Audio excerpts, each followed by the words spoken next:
She is scared.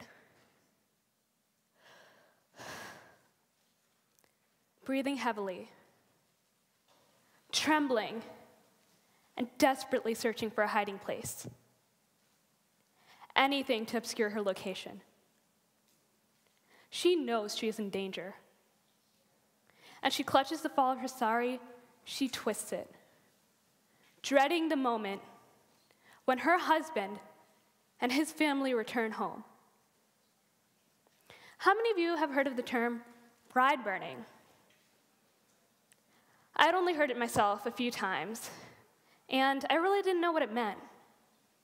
But last year, I started work on my extended essay. This is a 4,000-word research paper that full IB students have to complete to get their diploma. And I knew for certain that I wanted to do a paper on the subject of human rights. So I went out, did a little research, learned a little about a lot of things. And then this term resurfaced. Bride burning. The more I researched about this term and the more I learned about it, the more horrified I became by what I learned.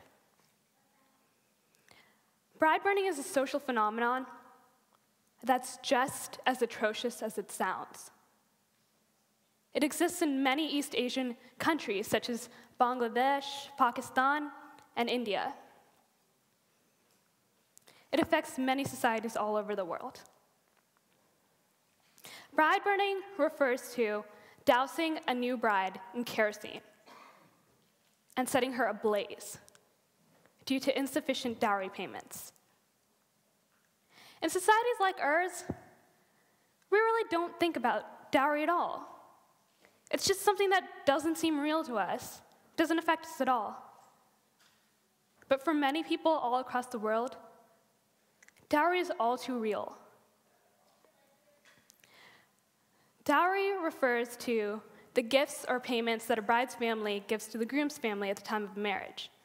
However, these payments continue for years on into the marriage. Basically, in order to receive these gifts, the groom's family harasses the bride.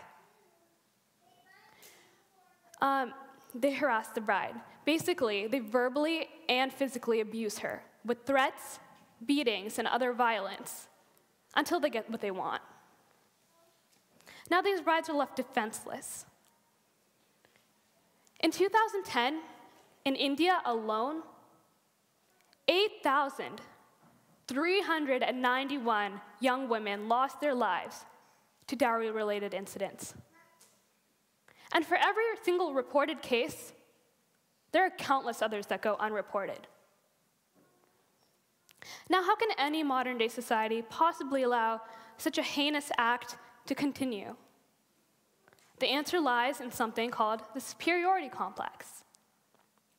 The superiority complex is defined as a psychological defense mechanism in which feelings of superiority counter or conceal feelings of inferiority. This basically means that people compensate for their shortcomings by dominating over someone else. In societies that practice bride burning, the people come from lower economic classes, which means they feel a great degree of instability in their lives. They try to extract money from the only source they know of, their young wives. In societies like these, the wives are extremely dependent on their in-laws for food, shelter, everything. This sense of dependency creates feelings of superiority in the groom's family. In order to overcome this evil once and for all, we have to attack the root of it. We have to empower the women who fall victim to this crime. We have to make them autonomous and independent. The way that we can do this is by providing them with an education.